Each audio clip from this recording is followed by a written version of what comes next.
예루살렘이 어떤 것인가 라는 것을 먼저 이야기를 하고 좀 오늘 말씀을 나눴으면 좋겠는데요. 예수님에게 있어서 예루살렘은 어떤 장소일까? 우리가 뭐 고향이라는 것도 다 의미를 두고 생각을 하죠. 예수님에게 있어서 예루살렘은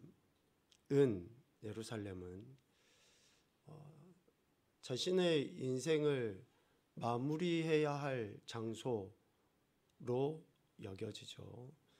마태복음 20장 18절과 19절 말씀에 보면 예수님께서 예루살렘에 입성하시기 전에 사랑하는 제자들에게 이 이야기를 하는 거예요. 예루살렘은 이런 곳이다. 보라, 우리가 예루살렘으로 올라가노니 인자가 대제사장들과 서기관들에게 넘겨짐에 그들이 죽이기로 결의하고 이방인들에게 넘겨주어 그를 조롱하며 채찍질하며 십자가에 못 박게 할 것이다 라고 예루살렘에 대한 예수님의 생각을 말씀하십니다. 이러한 장소임에도 불구하고 이러한 장소임을 예수님께서는 아심에도 불구하고 예루살렘을 향해서 뚜벅뚜벅 걸어 나가시죠. 예루살렘을 향해 나아가는 그 발걸음 가운데 그 무거움이 있으시지만 예수님은 어때요? 예루살렘을 향해 나아가는 과정 속에 만났던 무리들, 그 만났던 무리들이 건강한 사람입니까? 부유한 사람입니까? 아니에요. 어떤 부류는 맹인이고 어떤 부류는 정말 가난해서 굶주리고 있는 그러한 부류의 사람들을 만나시면 자신의 가는 그 걸음이 무겁고 지치고 힘듦에도 불구하고 어때요? 그들을 불쌍히 여기사 고쳐주시고 그들을 불쌍히 여기사 회복시켜 주시는 그 사역을 여전히 신실하게 감당하셨다라는 것이죠. 예수님께서 그 힘든 여정임에도 불구하고 왜 예루살렘을 향해 나가셨을까?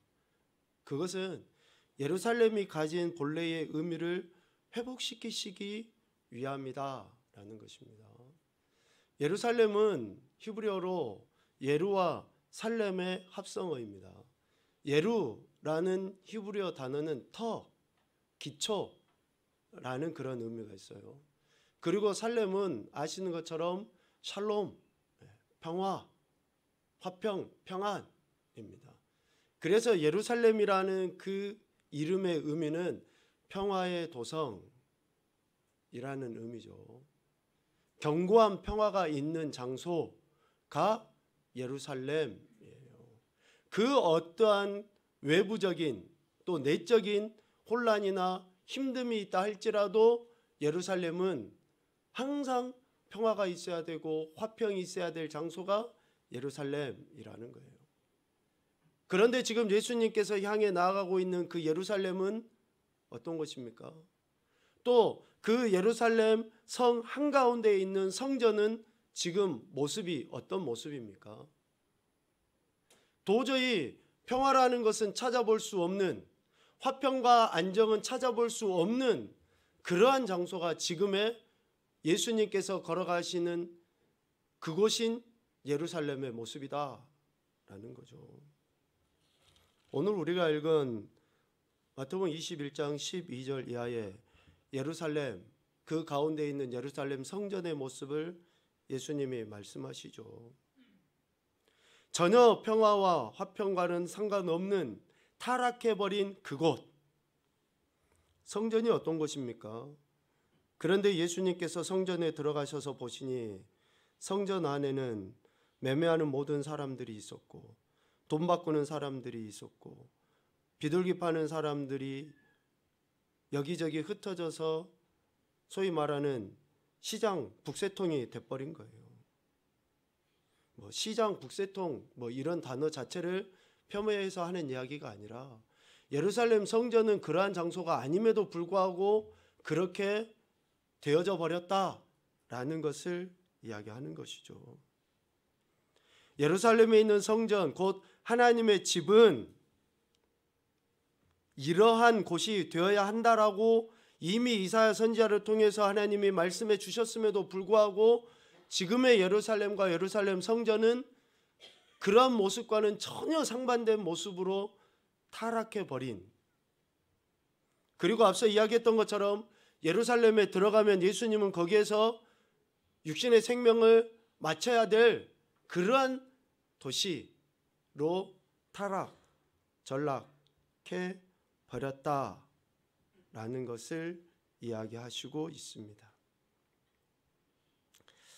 이런 말씀을 보면서 우리 개개인들에 대한 점검이 다시 한번 필요하죠. 예수 그리스도를 믿음으로 말미암아 우리는 하나님의 성전이 되었습니다. 하나님께서 세우신 성전인 예루살렘 안에 있는 그 성전과 같은 그러한 성전이라고 할 때에 지금 우리 마음의 성전인 우리의 성전이 시장통, 북새통이 일어나고 있는 그러한 모습인지, 아니면 진짜 예수 그리스도로 말미암아 하나님께서 주신 참된 평안과 화평이 있는 그 성전인지를 우리가 점검을 해야 된다라는 것이죠. 사도 바울의 입을 통해서 우리에게 이런 말씀을 하십니다. 너희가 하나님의 성전인 것과 하나님의 성령이 너희 안에 계시는 것을 알지 못하느냐? 너희는 하나님의 성전이다. 하나님의 성전으로 지음을 받고 그렇게 세워졌다라고 분명하게 말씀하고 있어요. 그렇다 그러면 우리는 하나님 안에 있는, 즉 성령 안에 있는 의와 평안과 희락으로 인한 성전의 모습이 나타나 보여져야 되는데, 의가 온데간데 없어졌어요. 희락이 온데간데 없어졌어요. 평안이 온데간데 없어져 버렸습니다. 왜 그렇습니까? 그것은 우리가 하나님의 성전으로서의 그 정체성을 제대로 드러내 보이지 못하고 있었던 그 예수님 당시에 예루살렘 성전 안에 있었던 장사치들과 별반 다르지 않기 때문에 그러는 거예요. 고린도서 3장 17절 말씀을 우리 같이 보죠. 시작.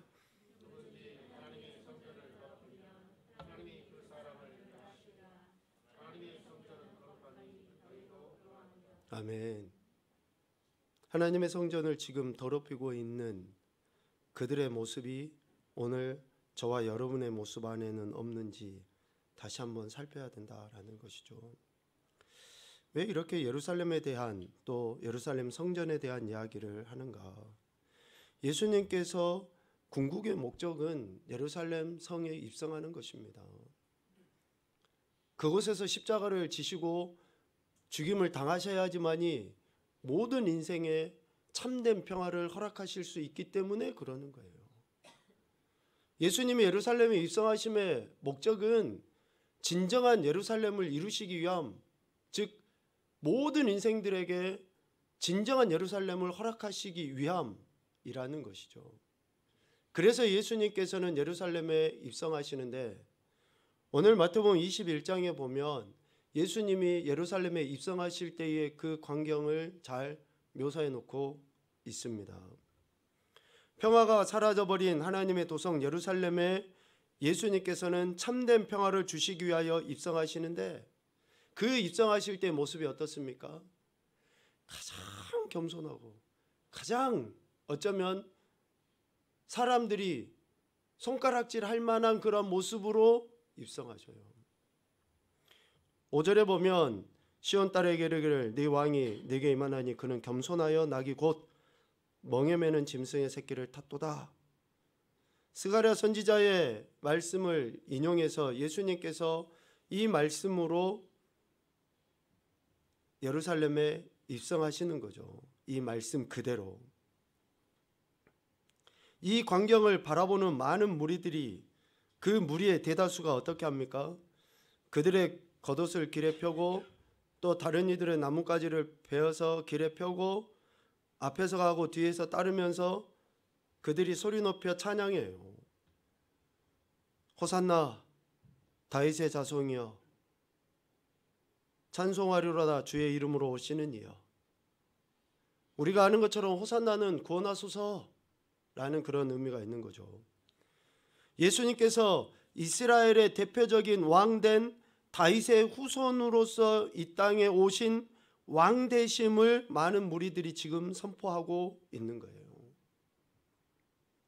예수님이 다윗의 후손, 진짜 이스라엘의 왕이었던 다윗의 후손으로서 예루살렘에 다시 입성하심의 그 모습을 많은 사람들이 연호하고 찬양하고 있다라는 것입니다.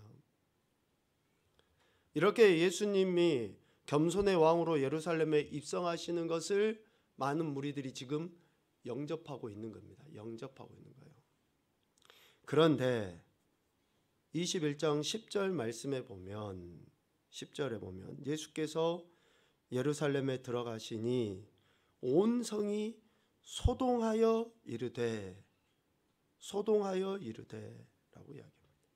예수님의 왕 되심을 받아들이고 연호하고 찬양하는 무리들이 있는가 하면 반대로 예수님의 왕 되심을 거부하는 이들이 있다라는 거예요. 그로 말미암아 성이 어떻게 해요? 소동이 일어납니다. 소동이 일어나. 즉 다툼이 일어난다라는 거죠. 예수님의 왕 되심을 인정하는 자들로 인한 평화가 지속되고 나타나야 됨에도 불구하고 예수님의 왕 되심을 거부하는 이들로 말미암아 소동이 일어나게 되는데, 이 소동하다라는 말의 의미는 뜻하지 않은 왕의 출현으로 인해 사람들이 깜짝 놀라고 마음에 불편함이 있다라는 의미예요. 왕의 출현이 저들에게는 전혀 예기치 못한 사건이었다라는 거예요. 그런데 여러분, 지금 유대인들의 사고방식과 생각 속에는 가장 기본에 뭐가 깔려 있습니까? 메시아에 대한 대망 사상이 깔려 있는 거예요. 즉 왕으로서, 선지자로서, 완전한 제사장으로서 오실 그 누군가를 그들은 지속적으로 기다리고 있었거든요. 그럼에도 불구하고 메시아이신 그리스도, 예수 그리스도께서 왕으로 이 땅에 오시고 예루살렘에 입성하시는 그 광경을 보고 그들의 마음이 어떠한 겁니까? 불편한 거예요. 불편한 거. 메시아이신 그분, 왕이신 그분이 이미 하나님께서 약속하신 말씀의 성취로서 이 땅에 오셔서 그 일들을 하나씩 행해 나가심에도 불구하고 그들의 마음에는 불편함이 있다, 소동이 있다 라는 거죠. 왜 그렇습니까? 메시아를 기다리고는 있었으나 그 메시아가 나사렛에서 태어난 예수 같은 사람은 아니어야 된다라는 생각을 하는 거예요. 촌뛰기 출신이 아니어야 된다라는 것을 이야기하는 거예요. 아니, 왕으로 입성을 할 바 치면은 화려한 백마를 타고 들어와야지 초라하기 그지없는 나귀 새끼를 타고 들어온다? 왕으로서 뭔가를 기세등등한 모습을 보여줘야지. 그가 지금까지 해왔던 말들 속에는 내가 예루살렘에 들어가서 잡혀서 채찍 맞고 매 맞아서 죽일 거야, 죽임 당할 거야, 이런 이야기를 들었던 그들, 알고 있었던 그들은 도저히 예루살렘에 입성하는 예수를 왕으로 받아들일 수 없었던 거죠. 그래서 그들 안에는 다툼과 소동이 일어나게 됐던 것입니다. 오늘 우리 심령 안에, 성령 안에서 의와 평화가 희락이 있는가? 혹시 그렇지 못하다면 첫 번째 이 문제부터 우리는 점검을 해야 됩니다. 내가 진짜 예수를 그리스도로, 나의 구원자로, 나의 왕으로 확실하게 영접하고 있는가? 예수를 진짜 나의 완전한 구원자이시며 완전한 왕으로 내가 영접해 드리고 있는가? 라는 것부터 우리가 먼저 점검을 해야 됩니다. 그 영접함이 있을 때 우리의 마음은, 우리의 성전은 예루살렘이 되는 거예요. 나의 왕이시며 나의 구원자요, 나의 주인 되심을 고백해야 한다라는 것이죠. 그 고백이 온전하게 그분만 사랑하는 것으로 나타나야 돼요. 온전히 그분만을 전적으로 사랑하는 것으로 그 사랑이 첫 번째로 나타나야 된다는 거예요. 한 율법사가 예수님께 나와서 어느 율법이 제일 큽니까? 라고 마태복음 22장에 물었을 때 예수님께서 이 이야기로 이야기해 주는 거예요. 하나님을 사랑해야 된다. 네가 제일 하나님을 먼저 사랑해야 된다. 마음과 뜻과 정성과 힘을 다해서. 여러분, 우리가 예수님을 영접했다라는 것은 바로 이 표현이 돼야 됩니다. 다른 어떤 것보다도 하나님이, 다른 어떤 것보다도 예수님이, 이것이 영접인 거예요. 우리는 예수님을 영접했다고 하면서도 예수님을 어때요? 우선순위에 두지를 못해요. 예수님 나의 왕이시다, 나의 구원자시다, 나의 주인이시다라고 이야기는 입술로는 하는데 삶의 우선순위에서 예수님은 저 뒤에 있어요. 왜 내 마음에 의와 평강과 희락이 있지 못합니까? 왜 내 마음에 예루살렘이 되지 못합니까? 그것은 예수님을 가장 절대적으로 사랑해야 됨에도 불구하고 그렇게 하지 못하기 때문에 그러는 거예요. 다른 외적인 조건이 아닙니다. 환경이 아닙니다. 상황이 아니에요.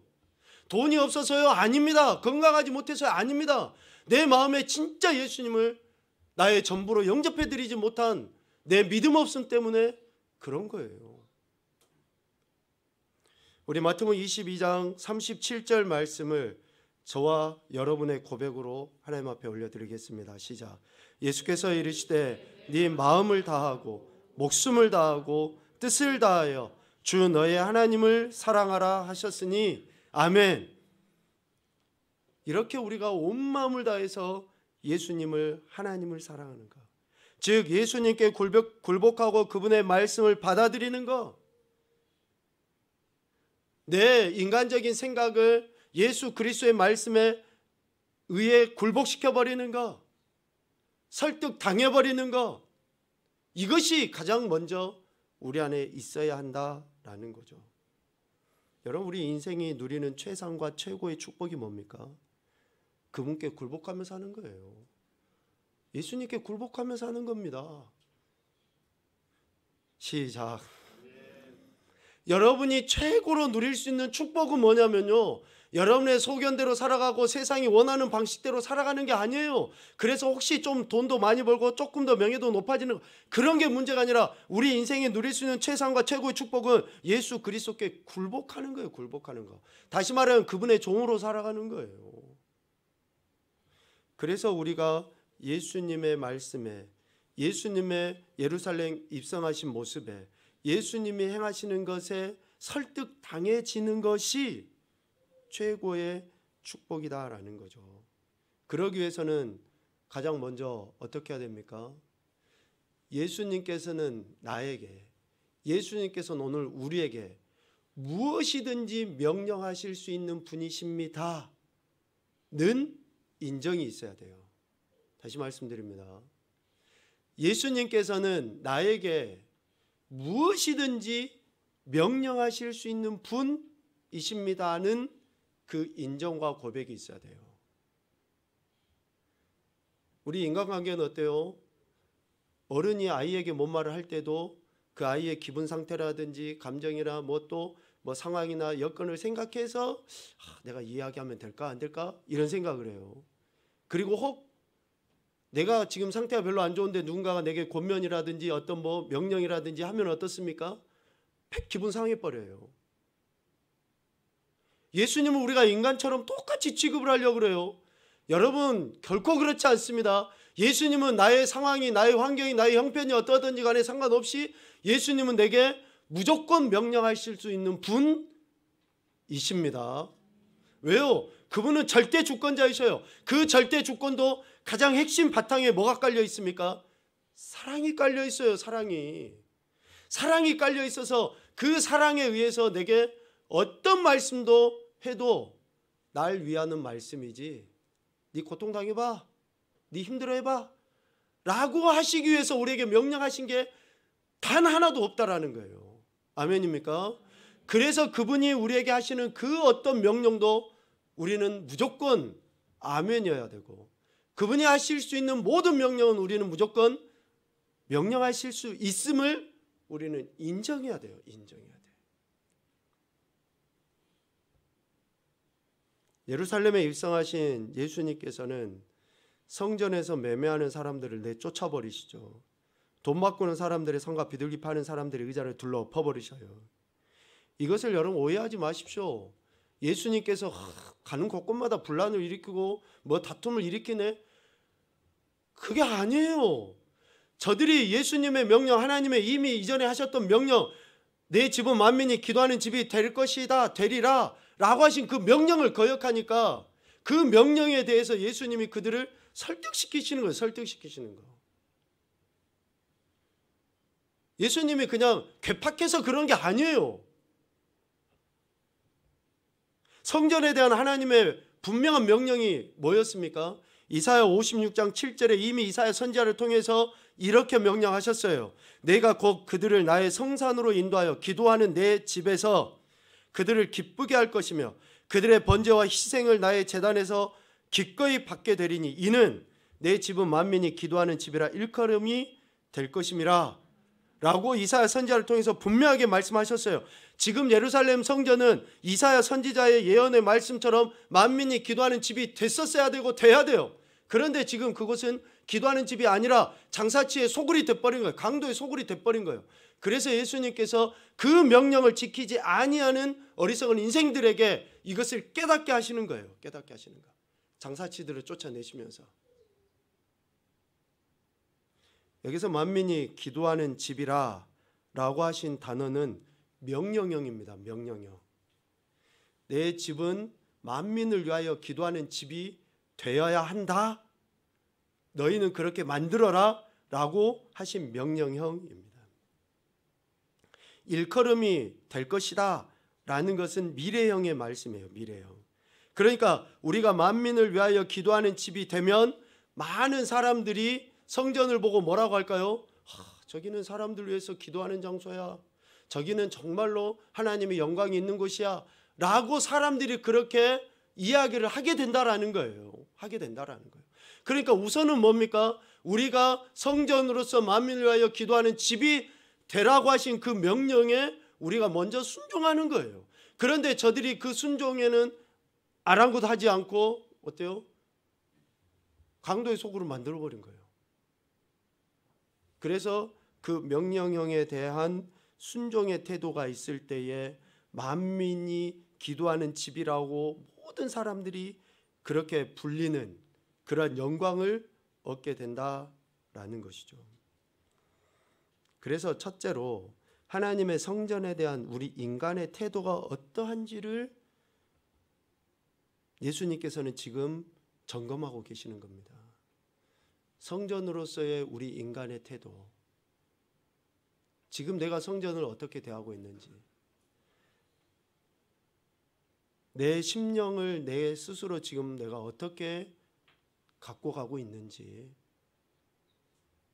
그래요. 눈에 보이는 이 예배드리는 이 공간을 우리가 하나님의 거룩함의 임재의 처소로서 우리가 어떻게 지금 대하고 있는지, 그런 것들을 예수님께서는 먼저 말씀하시고 점검해야 한다라고 이야기를 하시는 것이죠.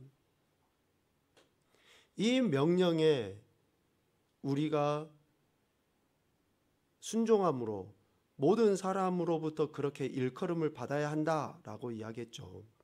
그러니까 우리는 하나님의 명령하심처럼 만민을 위하여 기도하는 집이 되어야만 돼요. 그렇게 되어야만 합니다. 언제, 어떤 상황, 어떤 형편, 어디에서든지 이 명령에 우리는 순종해야 돼요. 중요한 이야기를 드리겠습니다. 예수님이, 하나님이 만민이 기도하는 집이 되라라고 하셨을 때에는 야, 네가 좀 시간적 여유가 있으면 기도하는 집이 돼야 돼. 네가 좀 돈이 있으면 기도하는 집이 돼야 돼. 네가 형편이 좋으면, 네가 기분이 좋으면, 아니에요. 언제 어떠한 상황, 어떤 형편에 있든지에 관계없이 우리는 오직 그분의 명령에 순종하며 우리는 살아가야 되는 거예요. 그 이야기를 하시기 위해서 예수님이 무화과나무의 이야기를 하셔요. 무화과나무 이야기.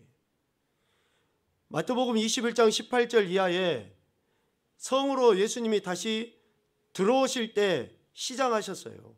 그래서 길가에서 한 무화과나무를 이렇게 보시잖아요. 그런데 잎사귀밖에 없어요. 열매를 찾을 수 없어요. 먹을 것이 없어요. 그러니 예수님께서 뭐라고 이야기하십니까? 이제부터 영원토록 네가 열매를 맺지 못하리라 라고 무화과나무에게 이야기하니까 그 무화과나무가 곧 말라버려요. 여러분, 왜 이야기를 예수님이 하셨을까? 어떤 분은 그렇게 이야기하죠. 아니, 지금 무화과를 딸 시기도 아닌데 예수님 너무한 거 아니십니까? 누가복음에서는 무화과 열매를 거둘 시기가 아니라고 이야기해요. 예수님이 무화과 열매를 거둘 시기를 모르시는 분이십니까? 풀 한 포기도 하나님의 주권함에 걸리지 않는 것이 없는데, 무화과 열매를 거둘 시기에 그러면 예수님이 말씀하시는 것은, 그래, 우리가 순종할 만한 시기에 예수님이 말씀해 주지 않아서 우리가 순종을 못하는 겁니까? 아니에요, 여러분. 예수님은, 하나님은 그 어떤 상황, 환경, 형편과 관계없이 무조건 말씀하시는 것이고 우리는 그 말씀에 있는 그대로 순종하면 되는 거예요. 예수님께서 명령하실 때 그 명령을 우리는 인정하고 언제 어디에서든지 어떤 상황이라 할지라도 그 명령에 순종하는 삶을 살아야 한다라는 것을 단적으로 보여주는 말씀입니다. 하나님이신 그분이 그 어느 때보다 명확하게 그 시간에 그 말씀을 하시는 거예요. 그 시간에. 나의 상황에 맞춰서 예수님이 말씀하시는 게 아니라 하나님이 시간에 하나님이 원하시는 때 우리에게 말씀해 주시는 거예요. 아멘입니까? 내가 듣고 싶을 때 듣는 게 아니에요.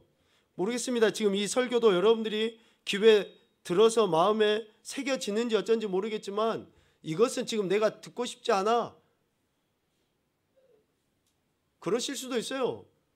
그런데 그것은 여러분들 생각이고, 부족하지만 하나님께서 이 종을 세워서 지금 이 이야기를 하게 한 것은 저도 그렇지만 여러분 각자가 들어야 되기 때문에 이 이야기를 하는 거예요. 이렇게 예수 그리스도를 영접하고 그분의 명령을 전적으로 인정해서 삶의 모든 영역 속에서 온 마음을 다하여 그분을 사랑하고 실제적인 순종의 삶을 살아가는 것, 이것을 예수 그리스도께 설복당했다라고 이야기해요. 설복이라는 단어는 다른 사람으로 하여금 알아듣도록 말하거나 타일러서 수긍하게 하는 거예요. 그러니까 예수님께서 행하시는 그런 모든 사역에 우리는 수긍이 되어져야 돼요. 수긍이 되어져야 돼요. 우리 생각이 없어야 된다니까요. 우리의 감정이 없어야 돼요. 미안하지만. 아니, 우리는 종이라고 이야기하고 그분은 주인이라고 이야기하는데 여전히 종이 자기 생각이 있어서 지 고집대로 하려고 하고 지 마음대로 하려고 하는데 그게 어떻게 주인의 뜻에 맞는 종이냐, 이것이죠. 이렇게 예수 그리스도께서 행하신 말씀과 또 그 사역, 이것을 우리는 전적으로 수긍하고 받아들이는 거예요. 설득 당해져 버려야 돼요. 당해져 버려야 돼요. 그런데 이 분명한 사실을 몰랐던 대제사장들과 서기관들은 어떻습니까? 오늘 마태복음 21장 15절에 보니까 대제사장들과 서기관들이 예수께서 하시는 이상한 일로 이야기해요. 이상한 일로 예수님이 하신 그 일을. 왜요? 설득이 안 되었으니까요. 수긍이 안 됐으니까 이상한 일로 여기죠. 그러면서 되려 예수님께 따져요. 23절에 대제사장과 백성의 장로들이 나와 예수님께 따지는 거죠. 네가 무슨 권위로 지금 이런 일을 하냐? 네한테 권위를 준 사람이 누구냐 도대체? 이런 이야기를 예수님께 되려 따지고 있는 거예요. 여러분, 예수님께 우리가 따질 그런 존재입니까? 예수님이 하시는 그 말씀에 가타부타 우리 의견을 개재할 정도냐고, 우리가 존재냐고요. 우리는 아니에요. 오로지 그분의 말씀에 우리는 예만 있을 뿐이에요. 설득당함만 있을 뿐이에요. 지금 내가 이해가 안 되고 내 생각이 거기까지 못 미쳐도 내 발은 어떻게 해야 됩니까? 움직여져야 돼요. 내가 잘 이해가 안 돼요. 그런데도 예수님 하신 말씀이라면 나는 먼저 손이 움직여져야 되고 먼저 발이 움직여져야 돼요. 이것이 예수님을 영접한 자이고 예수님이 내게 어떤 말씀을 하셔도 나는 예만 있습니다라고 고백한 자들의 그런 태도다라는 거죠. 알지 못하는 자들은 이상한 일로 여기고 예수님을 데려 책 잡으려 하지만 알고 설득당한 자들은 어떻습니까? 호산나 다윗의 자손이여 주의 이름으로 오실 영광의 하나님이시여 이렇게 찬양하는 거예요. 여러분, 찬양은 진정으로 예수 그리스도를 영접한 자, 그분께 설복당한 자의 입술의 고백에서 나온 것이 진정한 찬양이에요.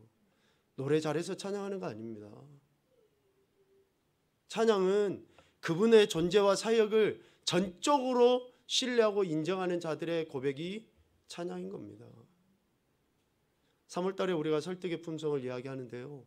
첫째, 우리가 예수님께 설득당하지 않으면 다른 사람을 설득시킬 수가 없어요. 전도, 예수 그리스도가 내 안에 진정한 구주요 왕이심을 고백하고 그분의 명령에 내가 순종할 때 그 전도가 진짜 전도인 거지. 우리 교회 한번 와봐.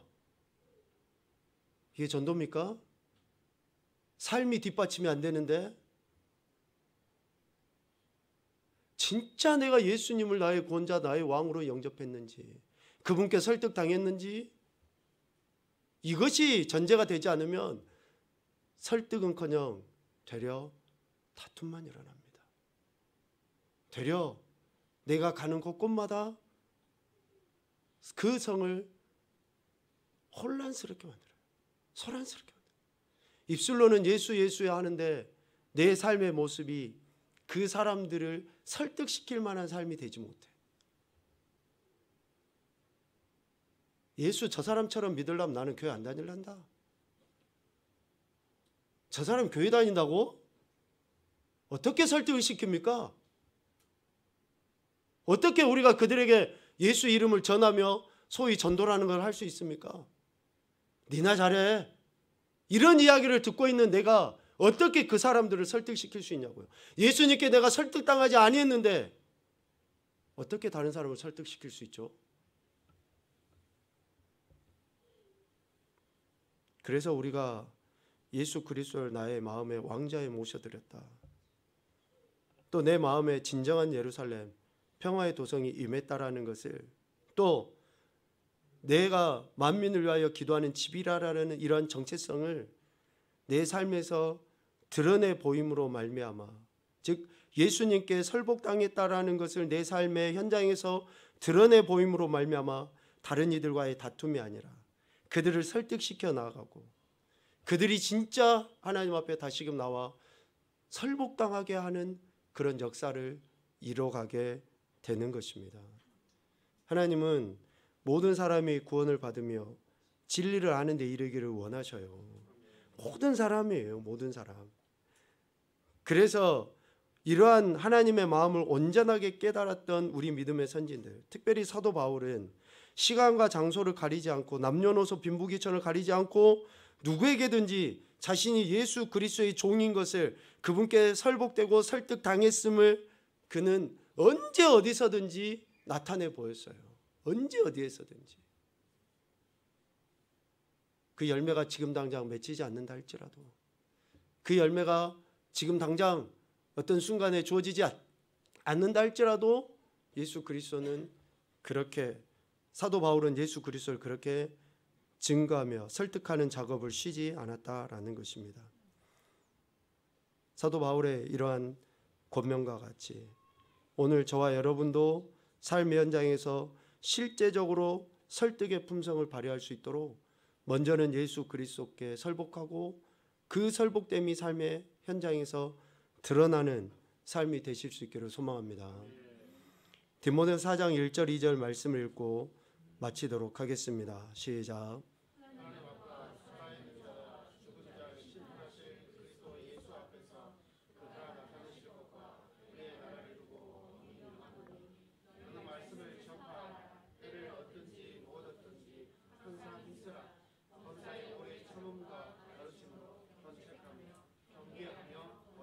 아멘.